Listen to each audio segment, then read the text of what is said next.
The debt discussions are ongoing. Americans are kind of concerned. Wall Street is definitely concerned.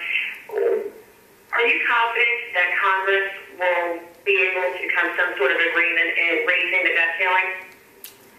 Yes, I am, and the only reason I am is because I'm confident that anybody intelligent enough to get elected to the Congress has to recognize how devastating it would be to our country and the international community if we didn't do it. I've been down here 41 years, and I have never seen the polarization that exists today. And quite frankly, we do have certain people that have been elected to cause a Republican majority that have committed themselves politically and publicly not to support anything that President Obama suggests. And that includes the debt ceiling, that includes the deficit, that includes taxes, and quite frankly includes even job legislation. And their votes have been consistently opposed to Obama. How they would be able to justify their campaign commitments, I will never know, and I think that's one of the problems that Speaker Boehner faces today. When it comes to looking at bringing both sides together, it's got to be the moderates, just how everything was passed with the continuing resolution that the Tea Party members that were voting against, like we're going to be seeing here with the debt ceiling, that the moderates, the two sides within both parties will be coming together. What do you hope to see come together from that standpoint, so both the Democrats and the Republicans, the moderates in the middle, will be able to, in the House side at least, be able to pass something? I don't think that it's confusing as to what the Democratic position has been. The president has said that he will cut back on entitlements where it does not affect the beneficiaries, the quality of service to them, and that he is anxious to make certain that government and infrastructure and education doesn't just stop because we are so severely indebted. In order to do this, all the economists, or at least everyone I've read and heard from, believe that it takes two things to do it. Severe cuts from the existing budget that we have for future to curtail future spending and additional revenue.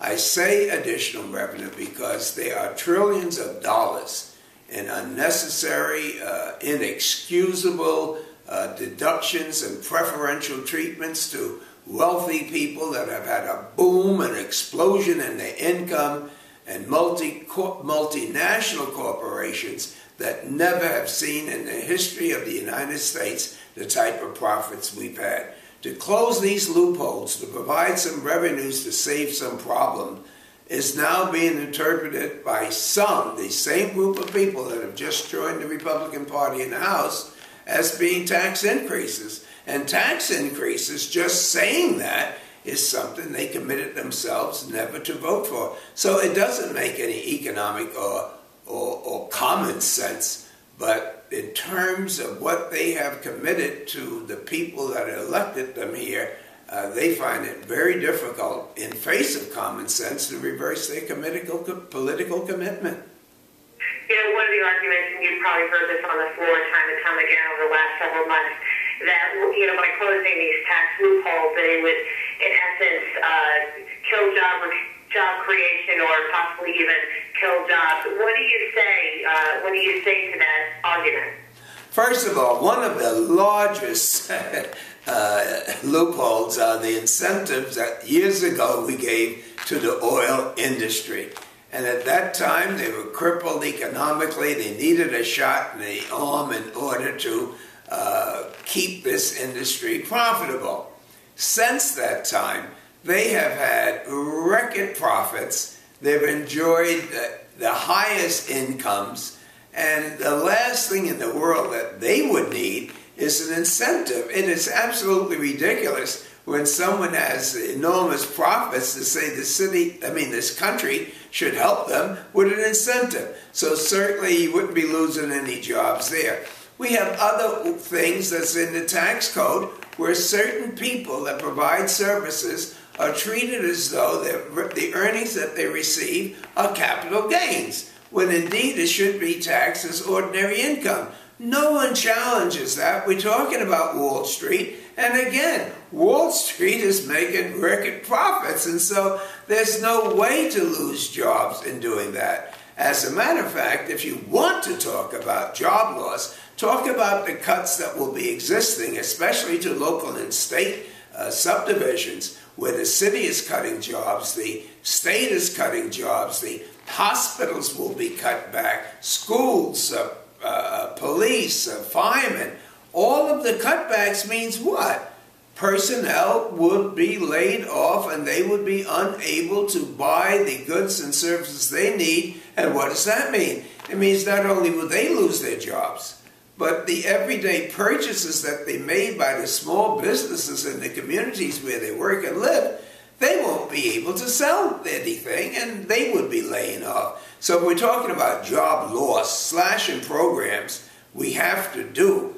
But cutting programs doesn't mean that you're saving money. It's ridiculous to knock someone off a productive payroll and then come back and to have to give him extended unemployment compensation. What about ethanol? Do you think that the tax subsidies for ethanol should go away? There's no question about it. A couple of people that are very powerful in the Senate allow this nonsense incentive, which has not proven to be effective. You know, you say corn and you say ethanol, and even if it looked like it was going to be an alternative to fossil fuel, what it's doing to the world food population and the increase in price in domestic menus is terrible. I have not heard anyone with a straight face defend the ethanol subsidy. You know, you briefly mentioned, the municipalities and in regards to the jobs that are being cut. With what's happening right now with the debt ceiling, S&P and Moody's are both talking about, specifically Moody's here, that they're going to be looking at downgrading approximately 7,000 municipalities, which you and I both know the ramifications and the ripple effects of such a downgrade will inadvertently even harm the municipalities itself. From your constituents, from talking to your colleagues in the House, are you concerned about this possible downgrade of these 7,000 municipalities and how it could impact further job loss? Not really. If people in the House and Senate are not concerned and not aware of what this would do to the United States economy and what it would do to the world and what it would do to the financial security of each and every American, their family, the local and state community, then let, as Boehner once said, so be it. I mean, this great country, it took over 200 years to get to where we are. Why should we think that we would be so dumb, so indifferent, so politically opposed to Obama, that we would sacrifice, after all of the lives that have been lost for this country, to see us go down the tube on stubbornness? And so what I'm saying is that I think that a half a dozen people are going to get together and realize that this game of chicken is just too dangerous, that the investors are now coming forward. Wall Street finally has waken up. And guess what, Lori? I've yet to hear from our spiritual community. Not that they can influence us on the deficit, but certainly as panic sets in and people are saying that we don't need federal program, let those who are concerned about Medicare, Medicaid, Social Security, it seems to me that they almost are directly referred to in the Old and New Testament, the Torah and the Quran.